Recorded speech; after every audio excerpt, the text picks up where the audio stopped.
One, two, three, four.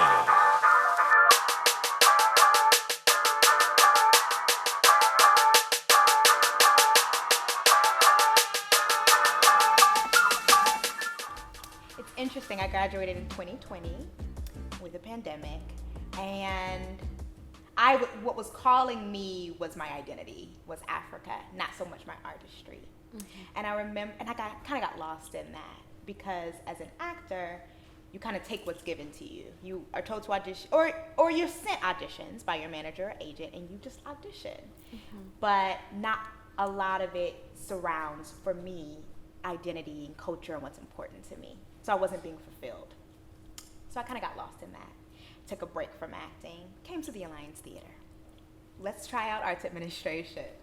And when you came in for the Art Mart, I was so impressed by you because you were so unapologetic in who you are, in your voice, in what you stand for, in what the struggles that are going on in your country, and how we can help, how Alliance can help, how America can help, how white America can help. And you didn't ask to be validated or permission to speak up. You just took up space. And it wasn't like there was like a prep period, like, let me read this space out first before I take up space. You came in and you took up space. And you did it so loud in your identity. And I thought, wow, I guess it is possible to be loud in your identity and to do art.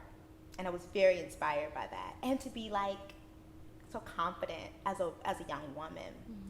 And so my question is, can you tell us about who you are and your journey to finding your voice and being confident in it, given your upbringing in Iran? Thank you. Thank you for everything you said. Well, I think the answer for me lies in something very simple, which they say, like, being naive or ignorant is bliss. And so I'll start there, that like when I moved to this country as like an artist, as a woman who wants to direct and tell stories and act, I didn't know where I came to. So I didn't have any other option than just being myself. And in experience of just being myself, like, I get to learn how I'm being observed. For example, I would say in the very early on of my experience in America, people looked at me and said, "You're a woman of color." And I was like, what is that? Because I did not have that experience. I was coming from a different country, and in there, my experience was like we all were one thing, and there were still, like, racism, of course, and every country in the world there's racism. But I didn't have the experience that when I arrived here, people were like labeling me with. And so I had to, like, one step at a time, figure out where is this play, how people are looking at me, and what is my politics here. But one thing that was never questionable was that, like, why did I decide to come here to America? As I like, age more, I more understand this. There is a very important decision made, which is you leave your parents, you leave your language, you leave the air of your country, the food of your country, everything that you are, to be something that you're not allowed to be in this situation, like a director. And so when you're here, I'm not polite anymore. I have left my parents to do this thing. So I'm gonna sit here and tell you all why I need to talk about these stories. And that is, like, the best strength you can have, because there's no question. I want to tell stories of Iranian women. I want to tell stories of Afghan women. I want to tell stories of women of countries, such as countries in the region of Middle East, that like whole world have, like, put them not priority, right? We always say, like, there's something more important. What is more important than, like, half the population of Earth having the same right and same safety and same amount of opportunity for growth, for fulfillment, for happiness, it's very clear to me.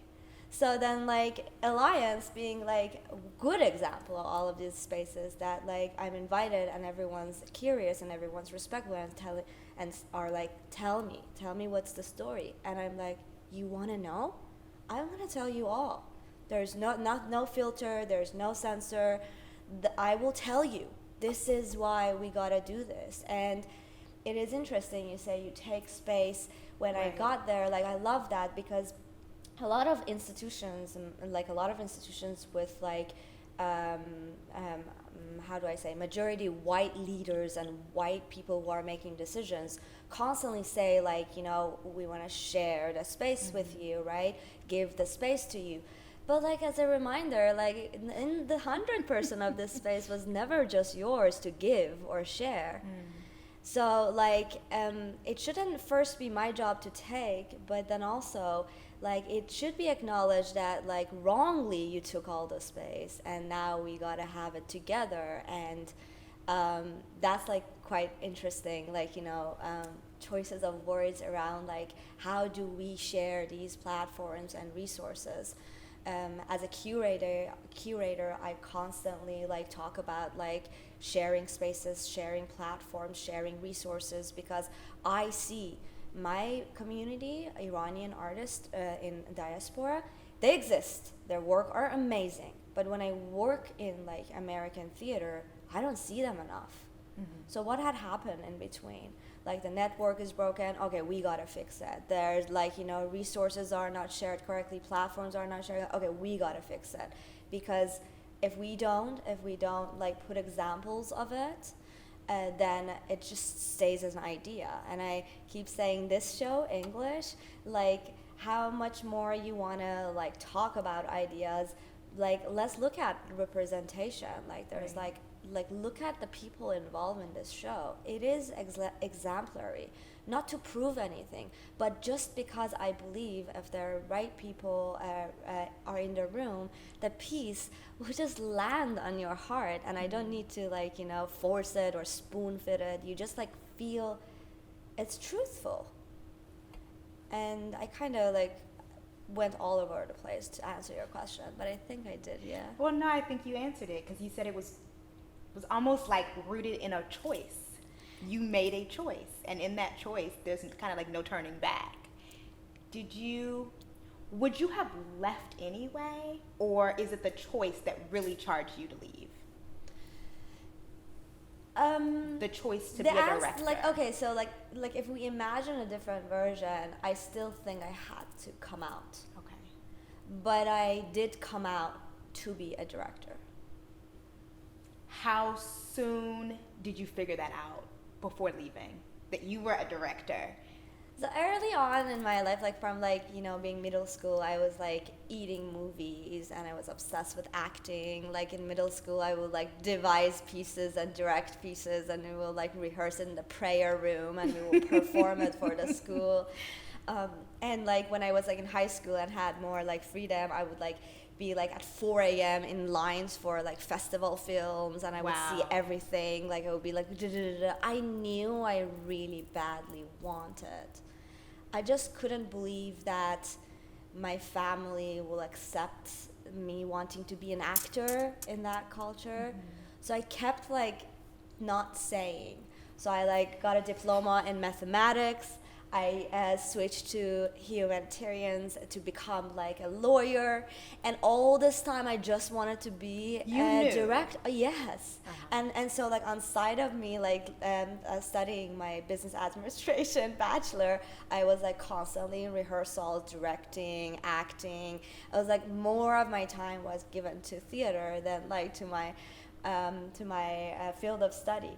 And then one day, you know, after I graduated, I was working in a company, a very good company, Tetra Pak. I went to my boss's room and said, I want to quit. And then I came home and I sat down with my mom and dad and I was like, I want to be a director. And my dad said, okay, then go and become one. I was like, yes, sir. What came over you that day? Well, I think it was like enough is enough. I felt like, okay, how long I want to go this way? Because Right. I was like being in marketing department of this amazing international company, and constantly feeling like, what am I doing behind this desk in front of this camera? Keep telling people who reached out to me, would you act in this, or like, would you do this thing? I would be like, no, I can't, and it was like 8 to 4, and this job is not just me, it's just not me, and how long in my life want to do that? I could not. And I was obsessed with like storytelling. Like I realized, like, like, again, as an Iranian woman, you're like so like constantly like this, like there's just so many, like, don't laugh loud, don't sit like this, don't, like, your hair, you can't paint, like, dye your hair, don't, like, what do you, get rid of your mustache, like bullshit like that, right? So then you just like constantly being like, don't dream big, don't do this, don't do that. And I performed on stage the first time I performed, and I was like, It's the opposite feeling. I can breathe, I can scream, nobody's gonna come and say don't do that. I didn't know I can do that. And that was it. Like, I was like, I'm never gonna go back. Yes. What are you first, an activist or an artist? I think as much as I want to say I'm both, the truth is I'm artist, and I think in my artistry, like, activism exists because I'm doing storytelling for that reason, for my activism. But I don't like daily do actions that are activism actions to call myself activism. Sometimes yes, sometimes not. Like this last September with the murder of Mahsa Amini in September 2022, we all just dropped whatever we were. We were like done. Like we left everything, and we were like 100% like concentrated on how can we help, how can we collaborate, what can we do, like people in Iran need us. But like I can't say I left theater to become an activist, but I do choose every single thing I make in theater, film, opera, based on my activism and based on the causes that I'm fighting for, on top of it being freedom and more safety for women of my country, queer people of my country, and after that, of course, men of my country. Were you always that way, where you were like, I'm only going to do this type of art, or did that become? I think that became, and I just like realized that like, oh, like all of the things I'm making has a woman at center. But it wasn't like I wanted to do that. I was just like drawn to those stories and like those pieces and those collaborations. But now, like, 14, 15 years into doing this, I feel like no, that's the thing that I want to do. So if I'm writing something, that's the center of it. And also, like, I just think there are so many stories that need to be told about women, and it hasn't been done, and I want to do that, and I feel I try as much as possible to be responsible about doing it appropriately, being it violence against women, being it like oppression against women, but like how do you collaborate with your other fellows in making it is like important to me, and how it ends up sitting on that stage, who's supporting it, who's watching it, like all of these details becomes very important for me. So I enjoy it, and also I see moments that like it's worth it, like someone will finally understand something that is far away from my culture, or causes someone to join a cause. I don't think like maybe 10 years ago we like my art will save the world. Obviously none of us think that way anymore. I mean, I don't want to generalize people, but I do not feel that way. Okay. But it is important still to me, very valuable to me, if just one person in this theater is touched by me, and by the work I helped to put up, and thinks differently from that day, or just like if I even caused someone to question something that was not there before, still that's work, and that's important work. Just the fact that a piece of theater causes everyone to come in the same room and like watch something together and not know how can I be the right audience, right? Can I laugh in this moment? Can I not laugh in this moment? The pieces I make that is about Iran, I have like, you know, variety of audience, lovely audience, Iranian, non-Iranian. So you see like Iranian laugh at a certain point or like feel something at a certain point, and it's not the thing that happens to everyone. So everyone is like, whoa, what am I missing? Right. Like that's even like an important experience for audience to have. I myself love it when I go somewhere. I'm like, it's a Russian piece, and I see Russians react in the room, and I'm like, what am I missing? I want to know. Let me hear. What are you saying through your work, and who is it for? Definitely feel it should be for everyone. Okay. And then when you see it, if you don't like it, then I'm like, okay, it wasn't for you. I don't know. I think what am I saying is too general. Like, I think based on piece by piece, it will be different things. But as I kind of mentioned, like if I'm doing Greeks, it's, I guess, about like, you know, someone like Hecuba. If I'm doing Shakespeare, I guess it's about Lavinia. If I'm doing English, it's about Marjan. But like that's the answer that I was giving you, that I just keep finding the reason that I want to do it is this woman who is telling a very powerful story, and a story that needs to be heard because it needs to be an example of a truth, and sometimes we just don't know all the truth. I don't want to. Have you ever put any thought to that? Like, what is your purpose? Purpose. As a director. As an artist. I mean, those are the same thing. You are Shadi the artist. Right. So I think like I don't think like my purpose in life is just around directing, because I hopefully think of myself as a deviser, as a teacher, as a collaborator. So then if I want to say like, oh my God, like this is going to be on here. But if I have to answer like, you know, what is my purpose as an artist? Like, I think I want to leave a legacy or an example of a lifetime of work in combination of all of those things, to share a thought that it is possible to do it differently.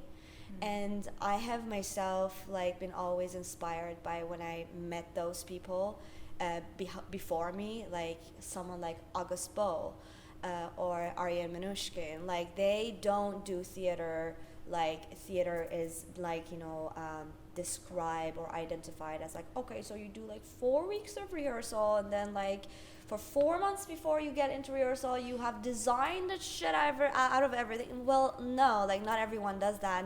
That's not the only way to do it as well. So in my way of like collaborating, I constantly am trying to create a very brave and a joyful space, and a place that every single person feel comfortable truly saying what they believe. And I acknowledge still the power dynamic in the room. If I'm in the room, if there's a producer in the room, like we do have different power dynamics in that room, but still does not mean that any actor has to censor themselves or a thought they have or something like that. So I believe in like ensemble, and I believe in collaboration so badly, and I enjoy it so much. The reason I'm doing theater, otherwise I would be a painter or like a solo artist, is that I believe in this power of collective, being a joyful moment. And you can come and visit our like a rehearsal. You can, I don't need to even tell you. You come in and you're like, it's affection, it's contagious. You're like, oh my God, like everyone just like really feel comfortable and a whole, like one.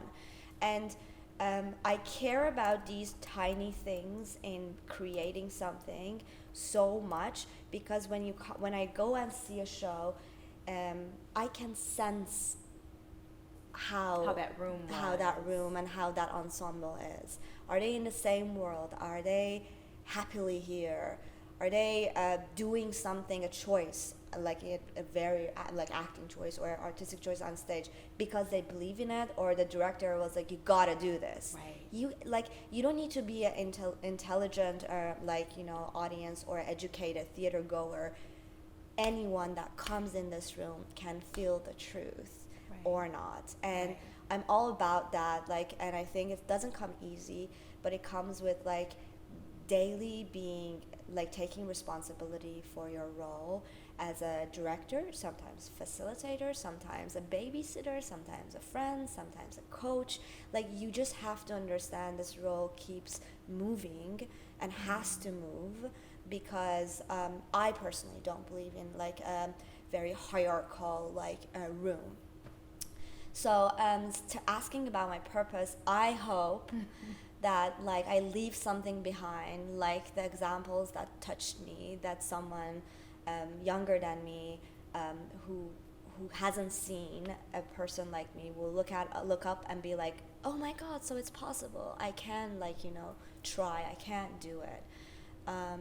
Yeah, and I always was looking for those people, you know, like, and I look at Tinashe in Alliance, and I would like sometimes that we were like, and I'm like looking at her and how she is, and I'm like, so I guess I can stay this way and make it, you know, like I shouldn't like make myself in like a version to be like understood as a professional like director, or like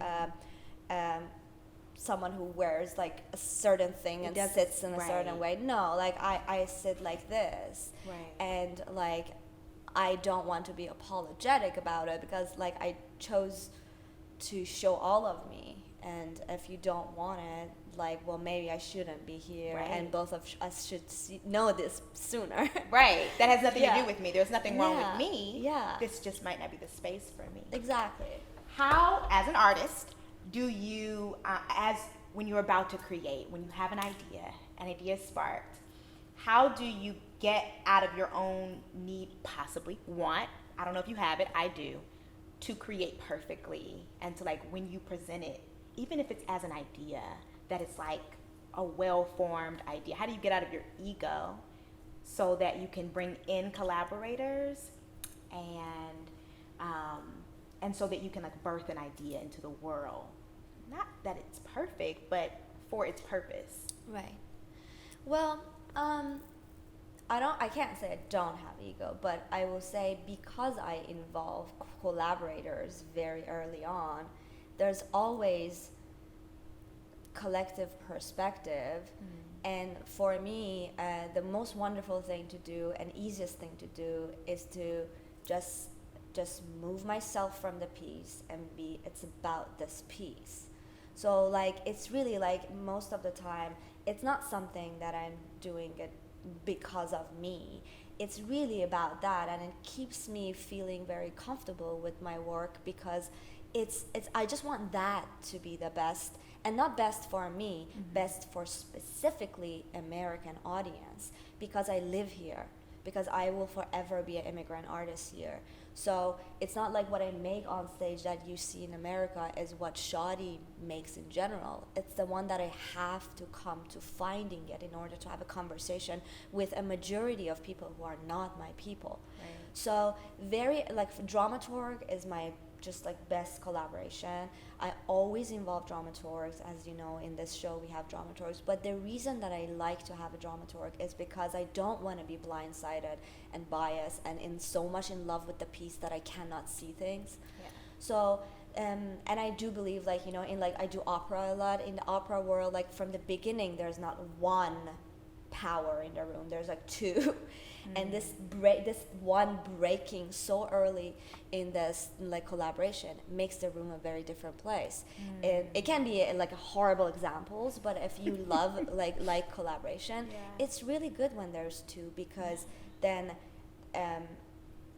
I don't know how to say, like, things flow and nobody can be the mono like, you know, voice of the room. And that would be my answer to you. And I think it's good for getting out of your own head. Like when you speak it almost immediately, you get to have a conversation about it rather than the conversation that's going on in your head might be some thoughts. That's not a good idea. But when you put it out, we can talk about it and we can build from that. Yes, absolutely. I love that. Okay, I'm getting the wrap it up sign. But I have one more selfish question. Okay. You have gone into unknown spaces to you. You have gone to a new country. You enter new theaters consistently, new spaces, you create new festivals. What is your perspective on walking into newness? Walking Love it. into the unknown. What's your perspective on that? Because you do that a lot. I do really love it, but like, I feel like the big one is the immigration. And when you pack 2 suitcases and leave and you go to this unknown place, you experience something some psychologists say it's like the trauma of war. So like you gotta go through that and it doesn't end. It always continues to evolve to new things. So that just kind of has become part of you if you're an immigrant and you have the experience as an adult, right? Like I didn't come here when I was 2, 3, 4 to just like some other people taking care of my transition. I came here when I was 23 and I like came here to be a director for theater, film, opera. So then I did that and that jump feels so good that like you keep like kind of even getting addicted to it, that like you're like, okay, where else am I gonna go? Like you like, surprise yourself. You're like, I can do that. Yeah, and then you don't know what you did until you did it. Like like some people like tell me like questions like you right now ask, and I'm like, oh my god, you're right, I do that. Like but like it just like maybe like just my love for following my guts and impulses and like thinking there must be something truthful in there. Do you know about emergent strategy? No. Oh, you gotta read this book. Yeah. I think you will like okay. it. One of my favorite like activists, Adrienne Murray Brown is the writer of Emergent Strategy, and it's a book that changed my life. But the whole idea of it is, like, I will give it an example. When all the birds all of a sudden realize they gotta get up and go, what happens? That they all together just know it's this moment and they get up and go. Right. That feeling of it's time, apparently we all have it. And something in our experience of life, civilization, like just we lose it or we stop using it or we're afraid to use it and so many other things. Right. And if you have that trust somewhere that like I know I gotta be in this room right now and now I happen to be, and then I'm sure I have to tell you this, even this moment that I'm doing, and I'm like, oh my god, that's gonna exist forever, and I said these things, but like, what else do we have in experiencing life than that? Like, we got ourselves, and like we have like we better know ourselves than anything else, and you got to continue to learn yourself and like be open to changes, obviously. But I went to different places to do theater because one thing I knew was myself, and the other thing my theater, right? And you're like you are always in these rooms observing first before doing anything. Like, you collect like a couple of beautiful people, you get in the room, but before you get in the room you do not know what is the room. Right. So then if you believe that, okay, when I get into a room I observe and I use all the skills and knowledge I have in me, and if I don't have enough I will pause and think or look around to my collaborators, then you just have all of the toys needed to do the job, even if it's the first day of being there, And one of your questions you asked about my work in refugee camps in Iran for Afghan children. And that's a good example to put here, that like you're not going into a room that you auditioned people from the best. You're going there in service to what those people need and where they are. And if you happen to do that, then you realize even more about let go of ego, or let go of being like the director in the room. Right. You have to second by second observe and make decisions of what is the best for this group of people right now. Not like you, like for example in that work, you can prepare for the day, but you might come into that day and realize you're not going to use any of these preparation. Today is a day we all just dance, you know.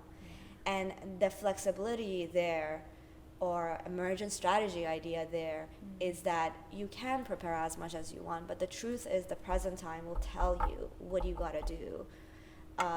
And that's just like really awesome thing to hold on to, that like it's gonna be okay. I will be honest and transparent with the room and people, and we would know what is the best to make this piece the best today. Right. Thank you for joining me today. Thank you. And for teaching me that you gotta believe you are worthy and capable, and you can walk into any room and figure it out. So thank you for being my example. Oh my God, thank you. Bless you.